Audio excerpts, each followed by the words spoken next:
Buenos días a todos mis queridos hermanos, mis distinguidos amigos. Bendiciones a todos.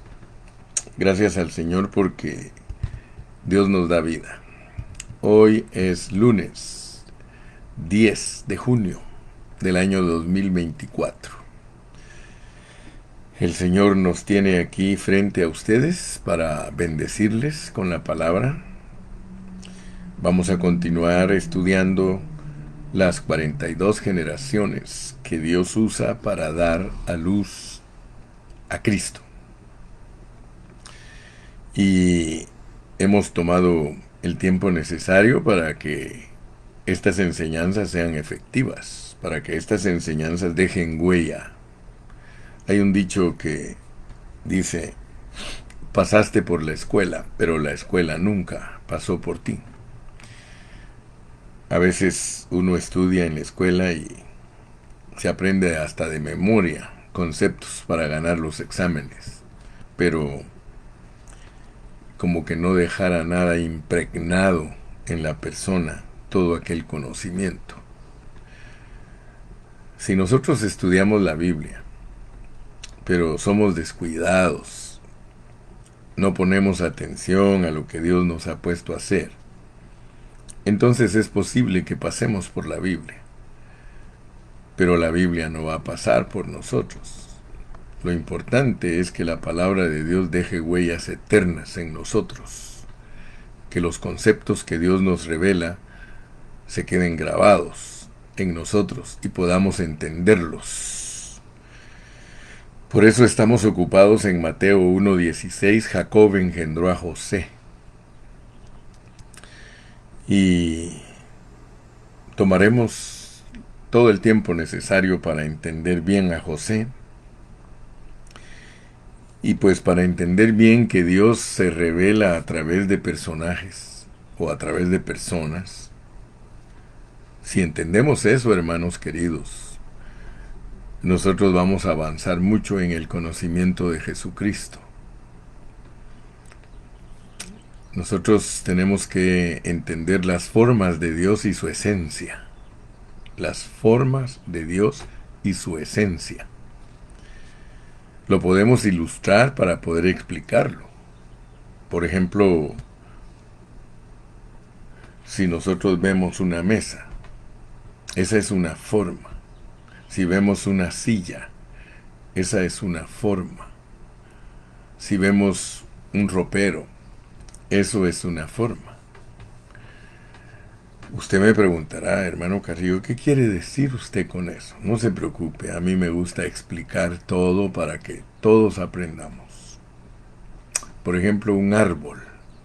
¿Cuál es la esencia de un árbol? La esencia de un árbol es madera. Esa es la esencia del árbol, madera.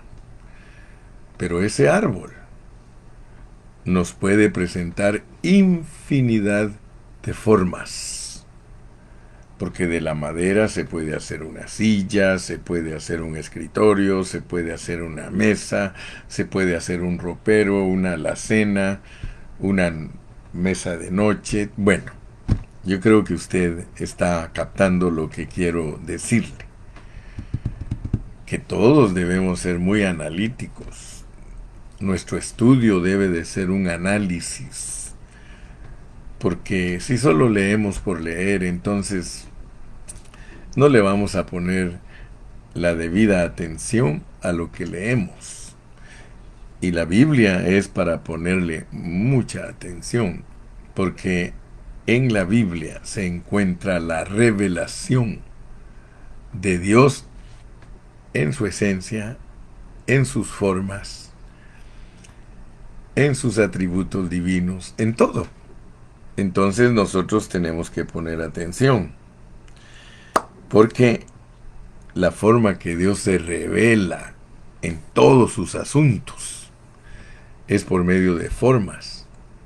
Usted va a entender eso porque la Biblia habla de que estando en forma de hombre, fíjese que Dios estuvo en forma de hombre. pero siendo Dios, estuvo aquí en la tierra en forma de hombre. O sea que Él tiene una esencia.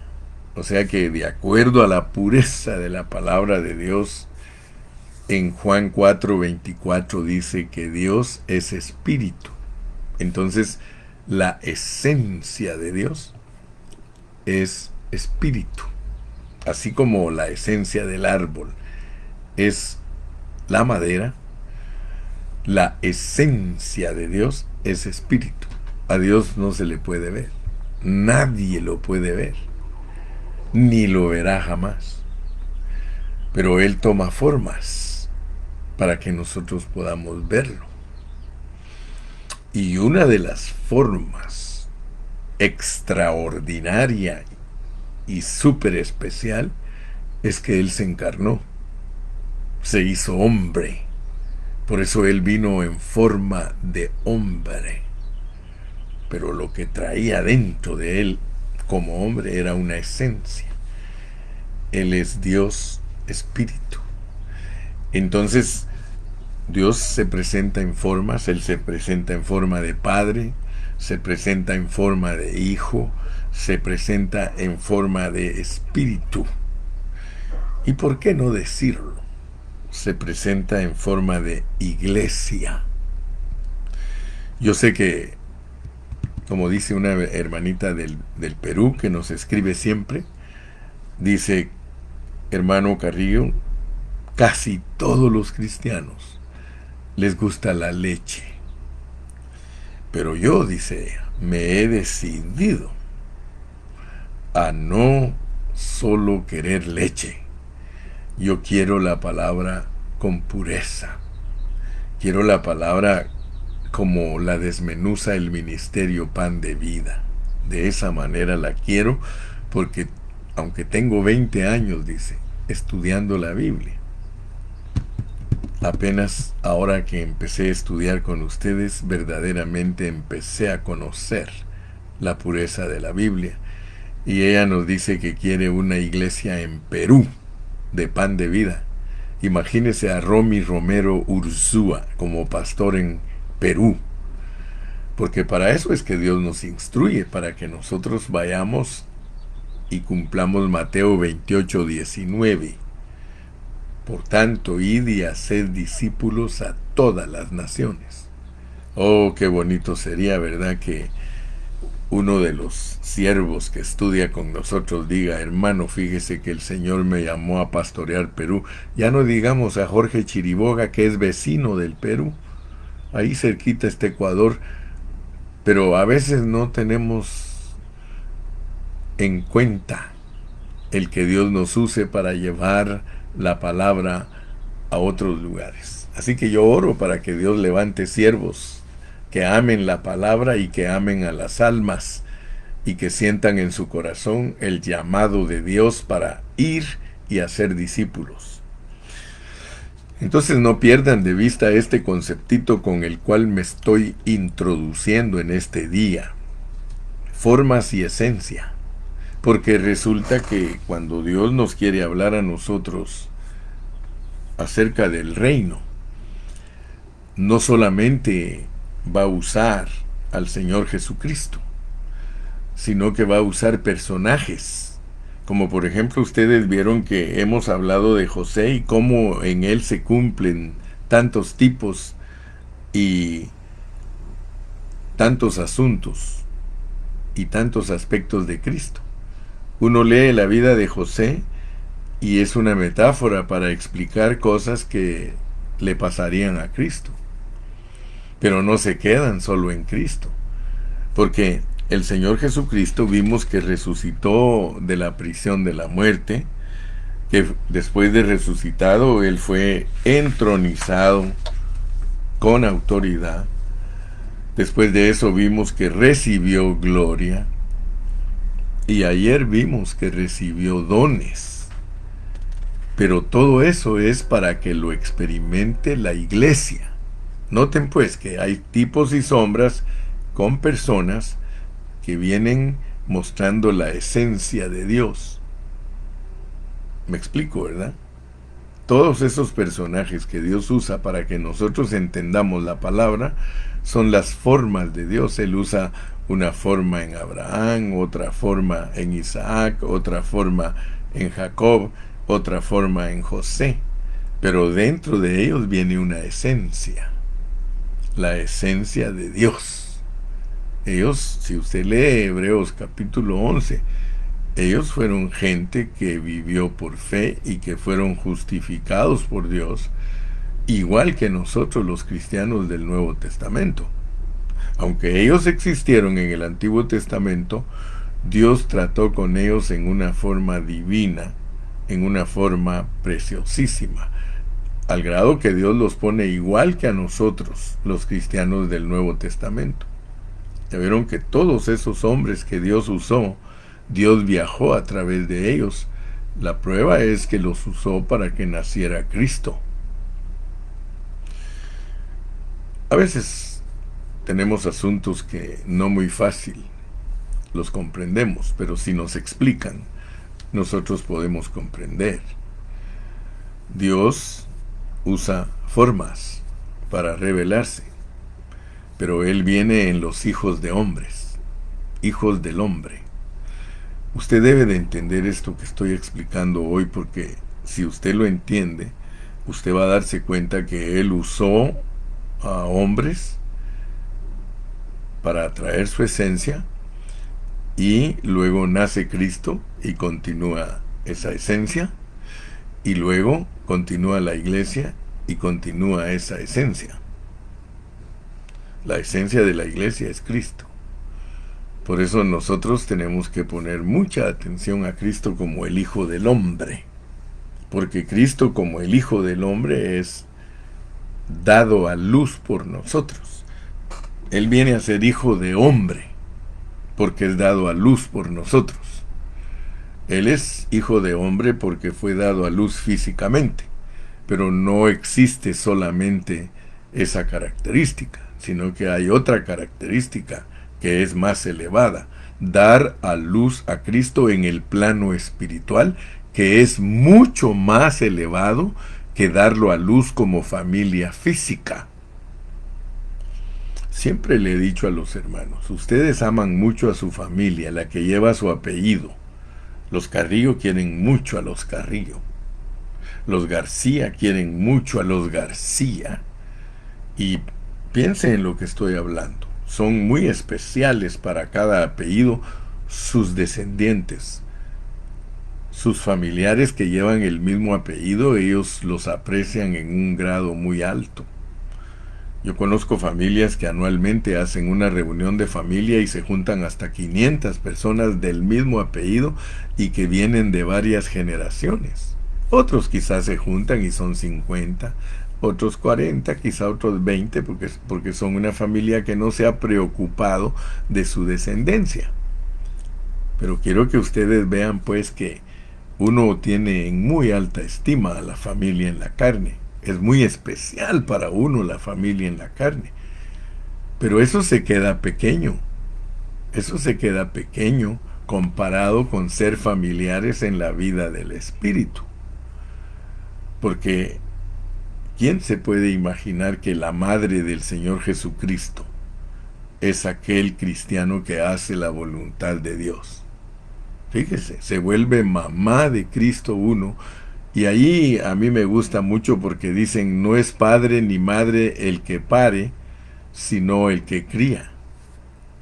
En realidad ese dicho tiene mucha sabiduría, porque alguien puede venir a ser papá de un niño que no es de sus propias entrañas. Si lo cuida y lo atiende y le da todo lo que necesita, se vuelve un padre adoptivo. Pero aquí estamos hablando de algo superior, hermano. Estamos hablando de que nosotros venimos a dar a luz a Cristo, y Cristo se vuelve en nosotros el Hijo del Hombre. Hijo del Hombre. Es muy sencillo entenderlo. Mire, Hijo del Hombre. Y él, cuando le preguntó a los discípulos en Mateo 16, dijo esa pregunta: ¿quién dicen los hombres que es el Hijo del Hombre? Fíjese que él no dijo: ¿quién dicen los hombres que es el Hijo de Dios? Él dijo: ¿quién dicen los hombres que es el Hijo del Hombre? Entonces, yo siempre desafío a los cristianos y yo les digo, miren, cuando ustedes lean en la Biblia, en el Nuevo Testamento, Hijo del Hombre, y lo pueden encontrar también en el Antiguo Testamento, si ustedes lean a Ezequiel, en el libro de Ezequiel, muchas veces le dice Dios al profeta, Hijo del Hombre, Hijo del Hombre, Hijo del Hombre. Fíjese, esa expresión la usa Dios, porque un hijo de hombre, un hijo del hombre es Cristo. Hijo del hombre es Cristo. Entonces cuando Dios te dice a ti que tú eres un hijo del hombre, es alguien que ha dado a luz a Cristo. Ese término es muy bonito y está muchas veces en el Nuevo Testamento. Hijo del hombre, aún de Cristo se refiere a él como el Hijo del Hombre. Y Cristo como el Hijo del Hombre en la Biblia es muy importante porque él está en el trono como Hijo del Hombre. O sea que él fue dado a luz por el hombre. Y fue dado a luz físicamente. Para eso nos enseñan Mateo 1 del 1 al 17.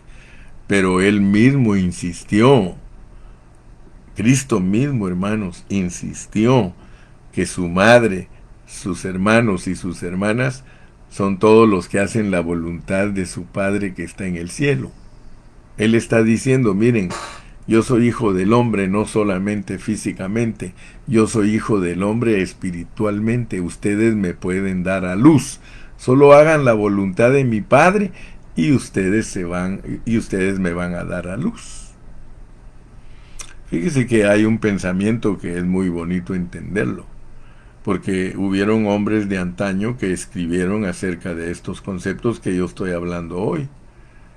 Hubieron hombres que escribieron que nosotros somos el cuerpo de Cristo y por tanto ellos dijeron, tú eres las manos de Cristo, tú eres los pies de Cristo, tú eres las piernas de Cristo, tú eres el rostro de Cristo. Y cuando alguien tiene contacto con un cristiano que es el cuerpo de Cristo, tiene que tener contacto con Cristo. La única manera que la gente puede tener contacto con Cristo y conocerlo es a través de ti y de mí. Por eso es importante que Él sea dado a luz por nosotros como el Hijo del Hombre. Si Cristo es hijo tuyo, tú eres la mamá de Cristo, hermano. Y ese es el mensaje profundo que Cristo predicó. Entonces, primero nos presentan las sombras, después la realidad, pero lo tremendo es que la realidad después se vuelve sombra para otra realidad y así sucesivamente. Entonces, he explicado todo esto porque quiero que tú captes que Dios siempre se va a revelar por medio de personalidades. Y aplica bien este pensamiento para que puedas tener una verdad sólida de cómo es Dios. Dios siempre te va a poner todos los tipos y sombras de Cristo. En este caso, José. Todo lo que le pasó a José nos va a explicar características de Cristo. Y todo lo que le pasa a Cristo, características de su iglesia. Nada se queda estancado. Lo de José se realiza en Cristo y lo de Cristo se realiza en la iglesia. Muy importante. Entonces, por eso ayer desarrollé el punto número 4, que es que Cristo recibió dones. Y gracias a Dios que muchos entendimos que todos los logros de Cristo son para su iglesia. O sea que el hecho de que nos pongan a José recibiendo un anillo, recibiendo un vestido y recibiendo un collar, eso sirve para que nosotros entendamos que Cristo no solamente fue entronizado con gloria, con honra, con autoridad, sino que también al ser entronizado recibió los dones que son para la iglesia. O sea, los regalos pues que recibió Cristo del Padre son para la iglesia, y por eso ayer finalizamos nuestro mensaje hablando de Efesios 1:13, donde dice: en él también vosotros, habiendo oído la palabra de verdad, el evangelio de vuestra salvación, y habiendo creído en él, fuisteis sellados con el Espíritu Santo de la promesa. Esos son dones. Cree en el Señor Jesucristo y recibiréis el don del Espíritu Santo. Ya ve que Hechos 2:38 lo dice. Dice que nosotros creemos en Él y que nos bautizamos en su nombre, es decir, somos introducidos en su persona, y entonces nosotros recibimos el perdón de nuestros pecados y la promesa del Espíritu Santo. Entonces, gracias a Dios que estamos dándonos cuenta que cómo enfoca Dios la enseñanza y cómo el apóstol Pablo la pone, porque el apóstol Pablo nos enseña que nosotros somos propiedad de Dios. Cuando Pablo decía, fuisteis sellados con el Espíritu Santo, se refiere al anillo, porque la cultura griega, ellos usaban anillo para sellar todos sus documentos.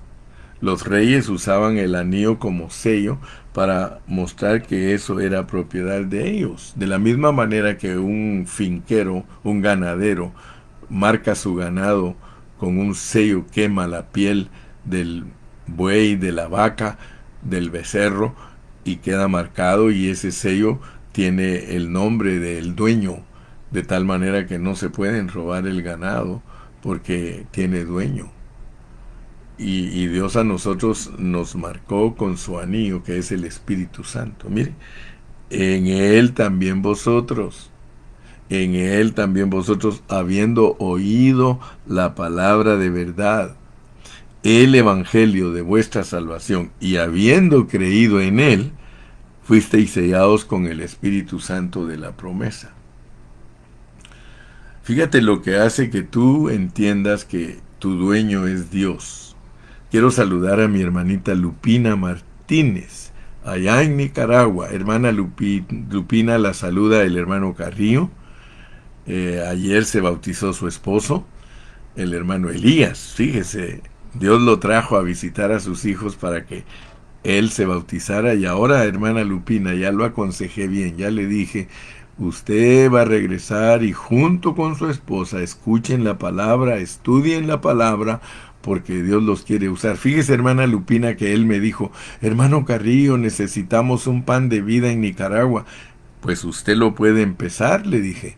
Solo métase a la palabra diligentemente con su esposita, y ustedes pueden empezar en su hogar un estudio bíblico y ganarse a muchas personas para Cristo. Y ahí vamos a tener un pan de vida, y ahí los vamos a ir a visitar y los vamos a apoyar para que crezcan en Cristo. Así que, hermana Lupina, hay fiesta en el cielo y estamos contentos nosotros. Reciban nuestro cariño, aunque no la conocemos personalmente, pero yo sí la vi en foto.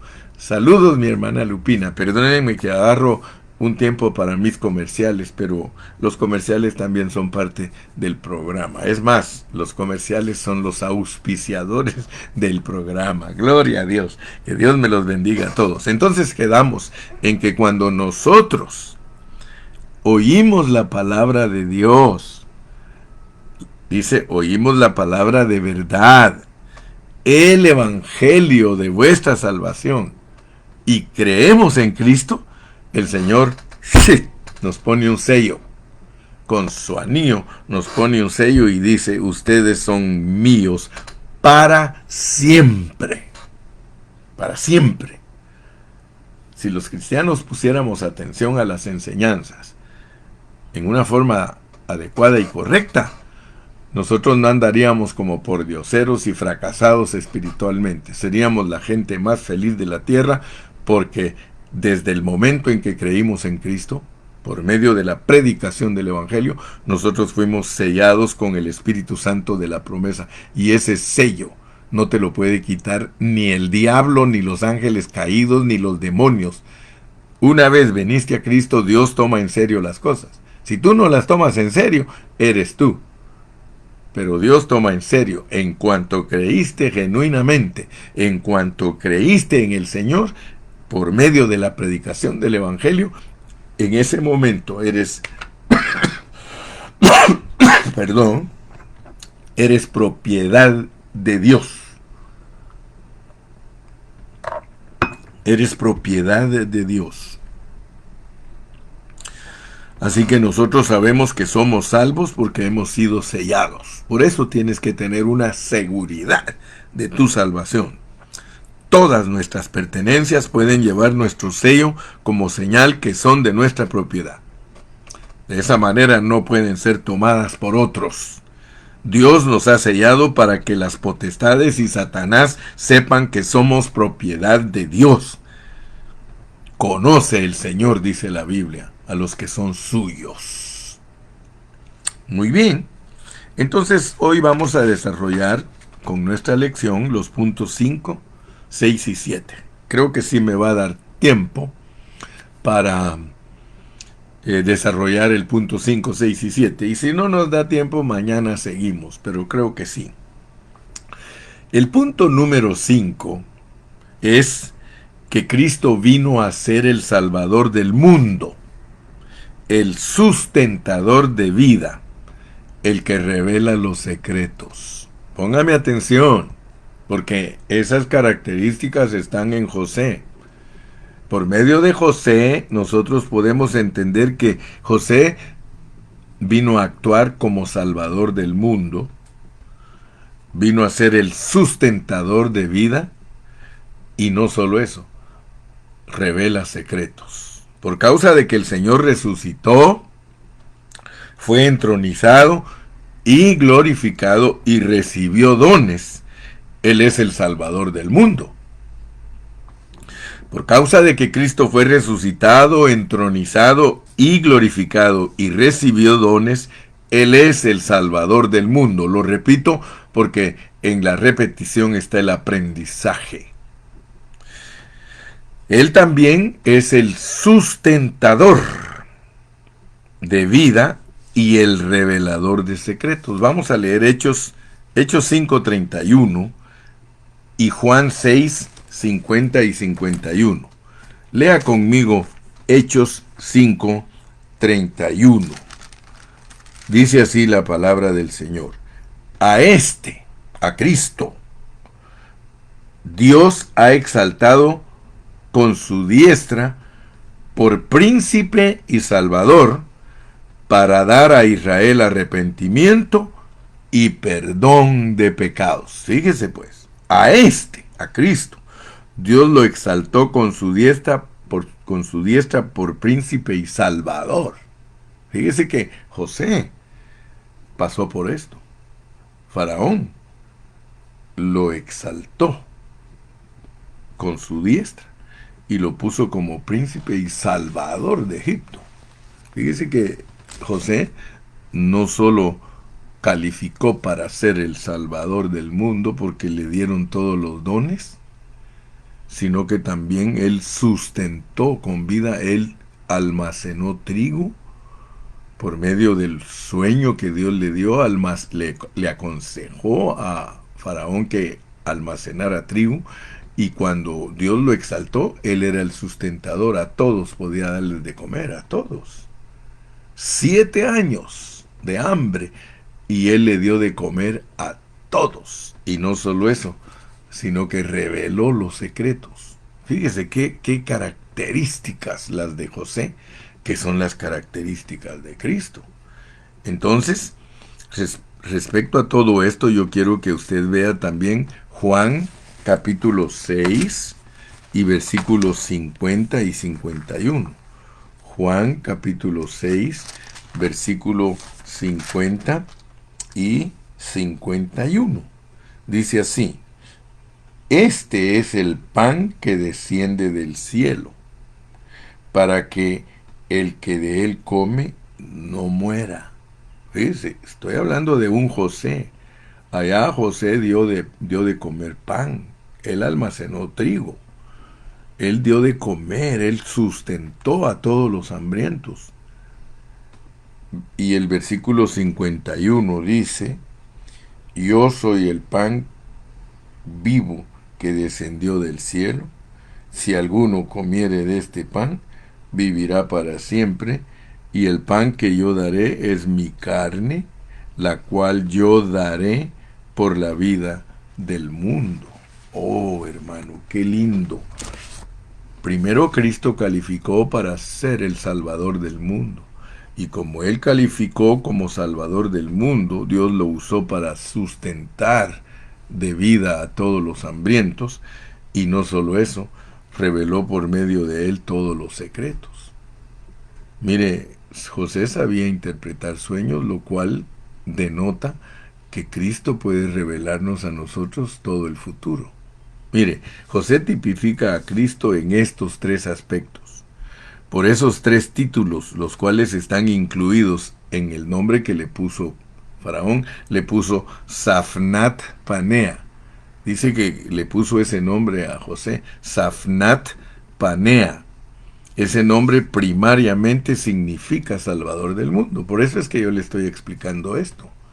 Safnat Panea significa Salvador del mundo. Y como el Salvador del mundo, Él es el sustentador de vida y Él es el revelador de los secretos. Todos esos títulos fueron adscritos a José. Primero, José era un revelador de secretos.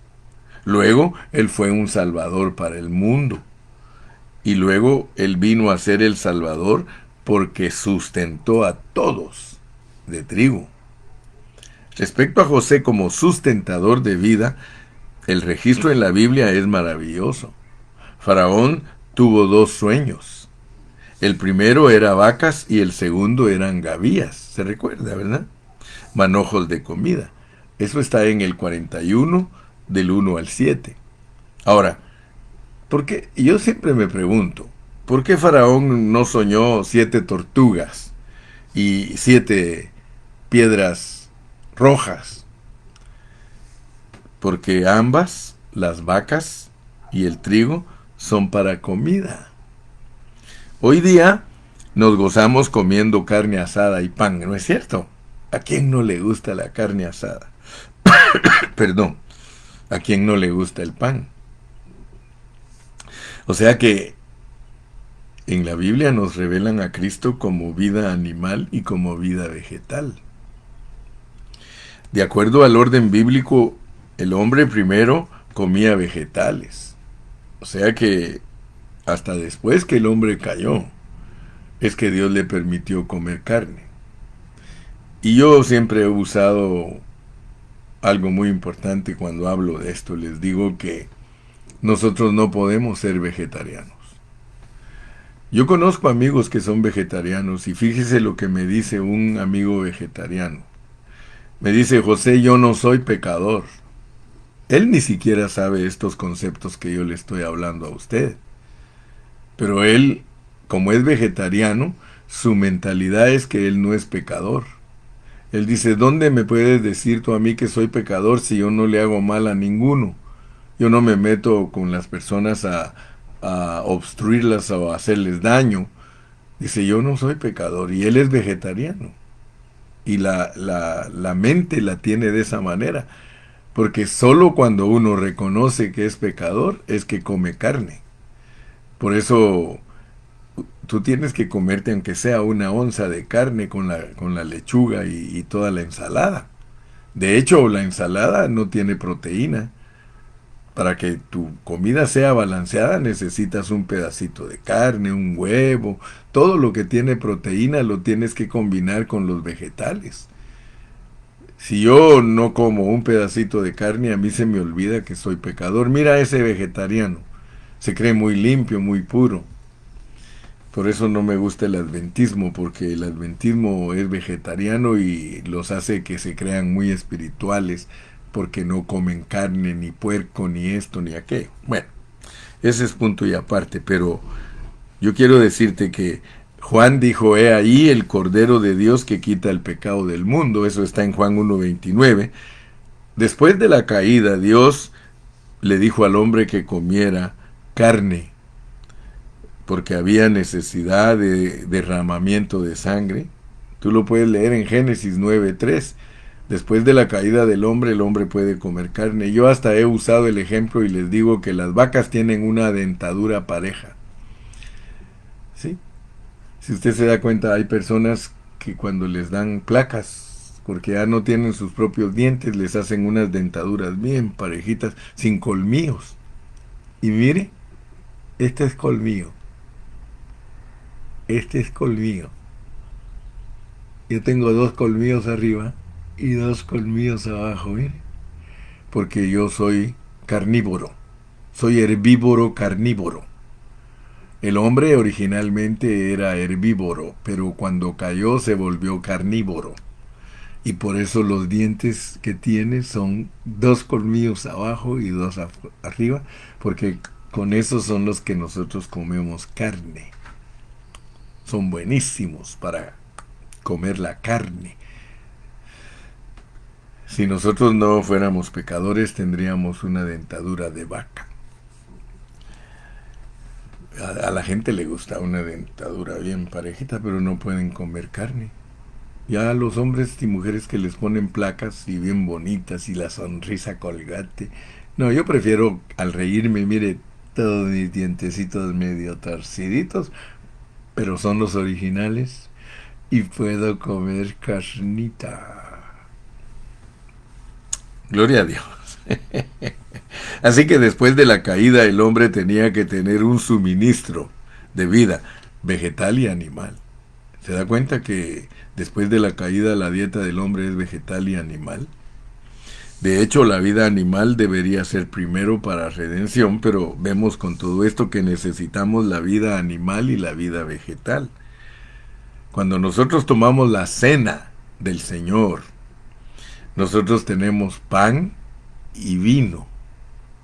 Necesitamos a Cristo en su muerte como grano de trigo y como cordero llevado al matadero su sangre.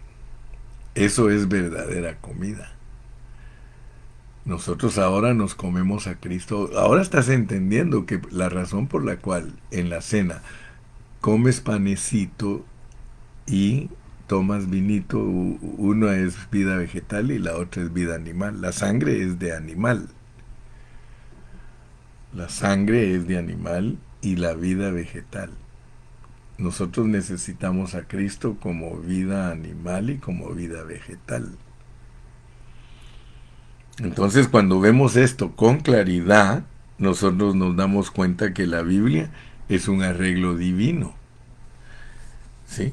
Ningún humano puede por su cuenta arreglar algo tan bien arreglado como es la Biblia. El capítulo 41 de Génesis es un arreglo divino para que nosotros entendamos que la vida que recibimos como suministro, la recibimos del Señor como nuestro sustentador e incluye ambas clases de vida, la vegetal y la animal. Así que Cristo, simultáneamente, Cristo es ambos. Él es nuestro Salvador del mundo y nuestro sustentador de vida. Aleluya. Pan y vino. Vida vegetal, gavías, ¿sí? Y vida animal. Él es también el revelador de secretos. Fíjese que califica para ser el salvador del mundo, el sustentador, pero aparte de eso, Él revela los secretos de Dios. Él interpreta los sueños. ¿Ha considerado usted alguna vez cuántos sueños el Señor Jesús interpretó cuando Él estuvo aquí en la tierra? Por sueños debemos entender su revelación a nosotros. Los secretos que Dios nos ha revelado. ¿Cuánto te ha revelado a ti? ¿Cuánto sabes ahora tú de la palabra de Dios? En Mateo 13 tenemos por lo menos 7 secretos revelados y muchos otros secretos revelados en Mateo 24, Mateo 25. De verdad que el Señor es un revelador de secretos, hermano. Muy bien, ese es el punto número 5. El punto número 6 es que Él toma a la iglesia. Toma a la iglesia. Fíjate que en 41-45, vemos a José que tomó a Asenat como su esposa. Él tomó a Asenat como su esposa, a la hija de Potifar, sacerdote de On.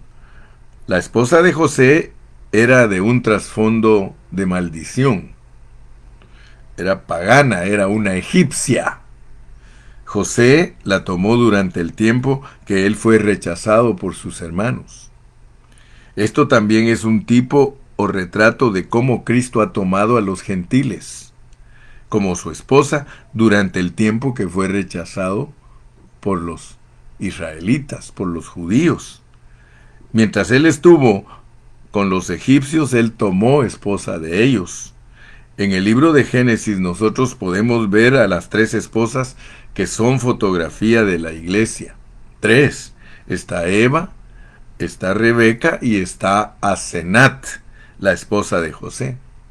Como la esposa de Adán, Eva es un retrato de cómo la iglesia sale de Cristo y es parte de Cristo porque la sacan de la costilla de Adán. Fíjese todos los aspectos. Como la esposa de Isaac, es la esposa que es escogida y selecta de la misma fuente, la misma familia. Carne de mi carne y hueso de mis huesos, y también de la misma familia. Asenat, sin embargo, retrata a la iglesia provista para José en el mundo gentil. Aleluya, hermano. Y de Asenat nace Efraín y Manasés, que representan el olvido. Lo puede leer en el 41-51. La iglesia representada por Asenat produce olvido en Cristo de todas sus aflicciones. Aleluya. Así que Manasés y Efraín, Manasés quiere decir olvido y Efraín quiere decir fruto. Génesis 41-52. Cuando nosotros predicamos el Evangelio y producimos fruto, Cristo va a estar feliz y va a declarar: ya no hay más aflicción en mí, sino miren el fruto, miren el fruto.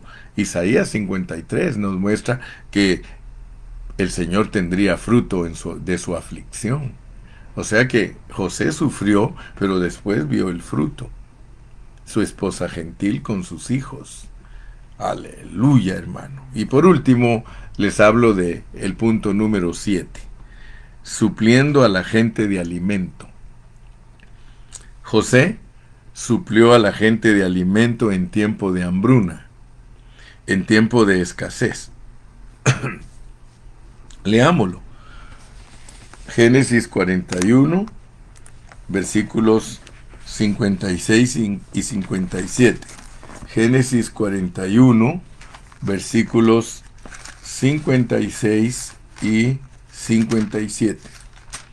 Dice 41, 56 y 57. Y el hambre estaba por toda la extensión del país. Entonces abrió José todo granero donde había y vendía a los egipcios, porque había crecido el hambre en la tierra de Egipto. Y de toda la tierra venían a Egipto para comprar de José, porque por toda la tierra había crecido el hambre. Así que José, como tal suplidor de comida, él tipifica a Cristo como el que suple alimento para toda la gente. Leamos Juan capítulo 6 y versículo 35. Juan capítulo 6 y versículo 35. Dice así: Jesús les dijo: yo soy el pan de vida. El que a mí viene nunca tendrá hambre, y el que en mí cree no tendrá sed jamás. Aleluya.